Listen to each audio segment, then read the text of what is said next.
Hello everybody, welcome back. Today as well we have got you another video. In this video I'll show you how you can simply go ahead and fix your Instagram in a valid parameter error. But before that, please do make sure to like our video, subscribe our channel, and without any further delay we will simply start our video.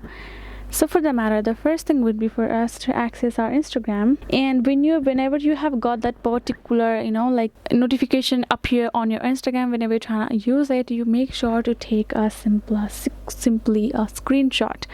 And then afterwards, once you have taken the screenshot, tap on your profile icon below right corner, tap on 3 horizontal line on top right corner of the screen, and then you're going to scroll down to the bottom and tap on this option called help. And now go ahead, tap on this report a problem, and report a problem without shaking. Now include and continue. Right, go ahead, tap on this upload and attach a particular screenshot.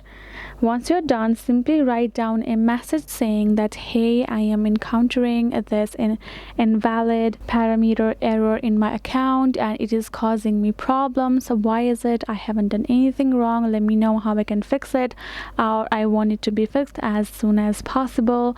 And you can attach a screenshot as a proof of it and tap on send.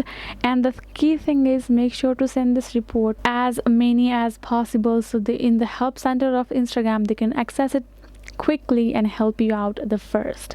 That is the way you can do it. Hope this video was helpful to you all. Thank you so much for watching, and I'll see you guys in our next video.